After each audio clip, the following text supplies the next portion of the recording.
नमस्कार, मैं बालकृष्ण मुले एक बार फिर हाजिर हूँ शहर के गलियारों में चल रही ताज़ा तरीन चर्चाओं के साथ। आइए सबसे पहले बात करते हैं चुनावी चर्चाओं की। राहुल गांधी आए और दिल्ली उड़ गए। राहुल गांधी ने उस सूची को भी अंतिम रूप दे डाला जिसे लेकर कांग्रेस के गलियारों में पिछले एक माह से माथा पच्ची की जा रही थी। अब जैसे ही दिल्ली दरबार के गलियारों से ये खबर आई है कि कांग्रेसी उम्मीदवारों की सूची फाइनल कर दी गई है, बस तभी से शहर के गलियारों में सूची का बेसब्री से इंतजार शुरू हो गया है। हर कोई इस प्रयास में लग गया है कि हमारे विधानसभा क्षेत्र से वो कौन सा नाम है जिस पर मोहर लगाई जा चुकी है। अंततः अब उस सप्ताह की शुरुआत हो चुकी है जब दोनों ही पार्टियां अपने अपने कैंडिडेटों की सूची को फाइनल टच देने का काम करें। भाजपा में ये काम पूरा किया जा रहा है, जबकि कांग्रेसी गलियारों से आ रही सुरसुरी बता रही है कि मध्य प्रदेश कांग्रेस की स्क्रीनिंग कमेटी ने अपने सभी नामों को हरी झंडी दे दी है। जिस राहुल गांधी की इंदौरी सभा का बार बार जिक्र किया जा रहा है वो भी हो गई। राहुल आए और चले भी गए। इसी के दूसरे दिन यानी शुक्रवार को उन्होंने स्क्रीनिंग कमेटी के नामों पर भी फैसला कर टिकट बंटवारे से जुड़े महत्वपूर्ण कार्यों को पूरा भी कर दिया।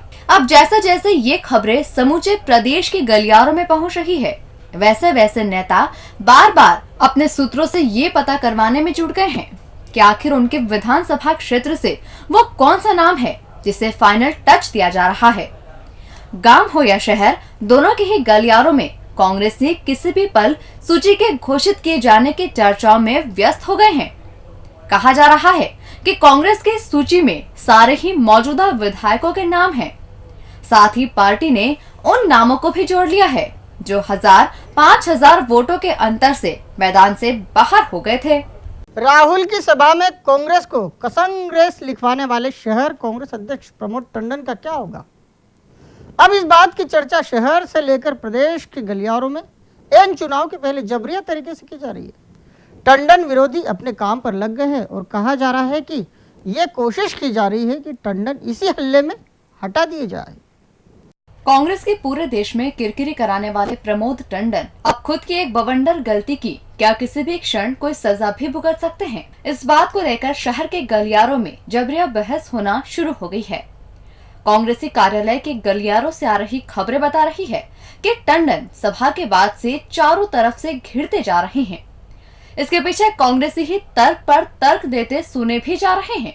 टंडन ने राहुल की सभा के बहाने खुद को पॉलिश करने का काम किया है। उन्होंने सभा स्थल पर खुद पर डॉक्यूमेंट्री फिल्में बनवाई और राहुल मंच पर आए उससे पहले जमकर खुद की पब्लिसिटी भी करवा बैठे। इनकी पार्टी पर इसके अलावा भी कई आरोप लगाए जा रहे हैं।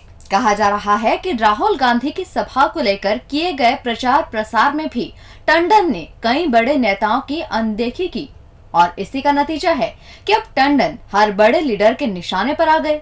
टंडन को लेकर शहर हो या फिर राजधानी के गलियारों में बैठे लीडर कोई ये कहने को तैयार नहीं है कि सभा में उन्हें पूरा सम्मान दिया गया है।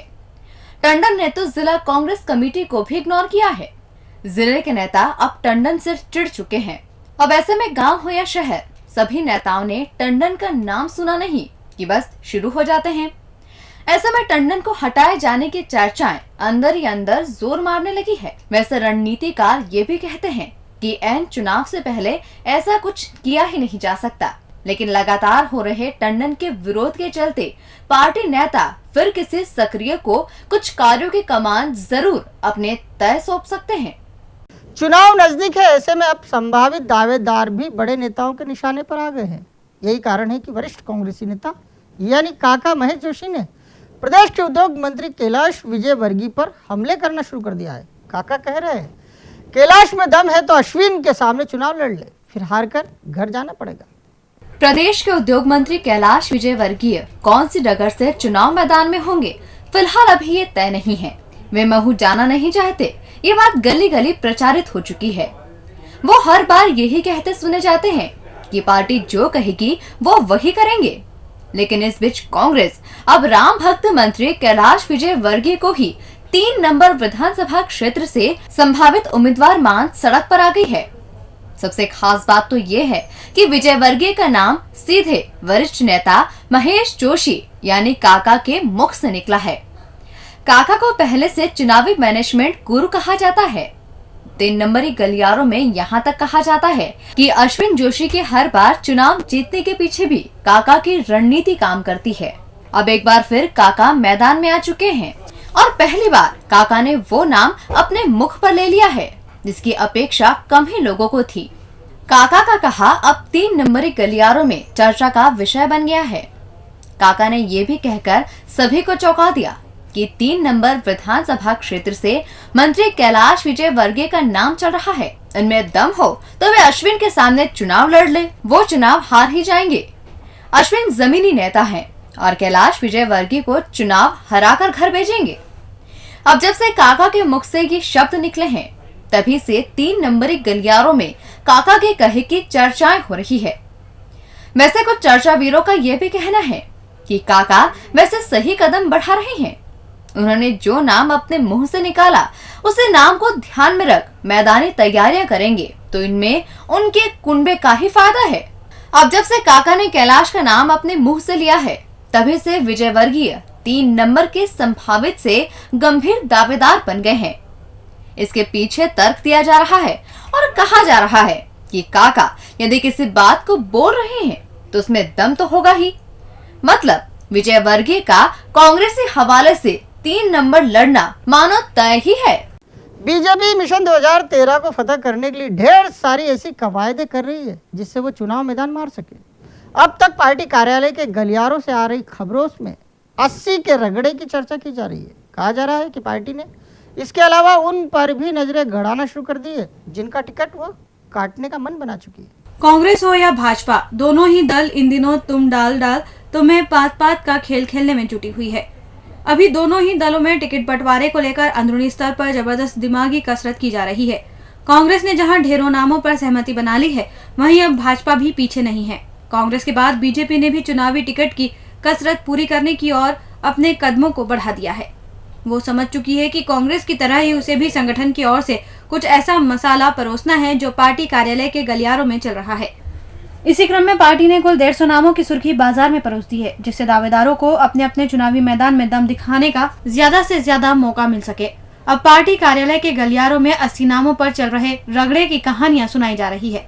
साथ ही ये भी कहा जा रहा है कि पार्टी को इस कसरत में जितनों को घर बैठाना है वो उन पर कड़ी निगाह रखने का मन बना रही है। पार्टी को ये बात अच्छे से पता है कि भाजपा वालों को बागी होने में जरा वक्त लगता है। यदि पार्टी ने 150 में ही 35 का टिकट काटने का मन बनाया तो फिर मानकर चलना कि 2-5 तो बागी हो ही जाएंगे। ऐसे में पार्टी हर कदम फूंक फूंक कर उठा रही है। साथ ही वो कुछ बातें सुर्खियों में डलवाकर कांग्रेस के साथ तुम डाल हम पात का खेल खेल रही है। और अंत में बात करते हैं 1 माह की। एक एक दिन करके अब पूरे 5 साल बीतने को है। अब वो घड़ी निकट आने को बेताब है जिसे हम लोकतंत्र का सबसे बड़ा त्योहार कहते हैं। आज से बस 1 माह और जब मतदान होगा, अवाम अपनी पसंद का नेता चुनेगी। जैसे ही 25 अक्टूबर आया वैसे ही पूरे दिन शहर हो या गांव दोनों के ही गलियारों में जिधर कान लगाओ उधर ही 1 माह यानी 31 दिन की चर्चाएं शुरू हो गई है। कहा जा रहा है बस 1 माह और यानी चुनावी काउंटडाउन शुरू हो चुका है। अभी दीपावली का इंतजार हो रहा है और वो हर साल ही होता है, लेकिन इस बार 5 साल में आने वाले लोकतंत्र को मजबूत करने वाले त्योहार यानी चुनाव को लेकर माहौल गर्मा सा गया है। जैसे ही 25 अक्टूबर आई वैसे ही समूचे प्रदेश में गांव हो या शहर दोनों के ही गलियारों में 25 नवंबर याद आ गया।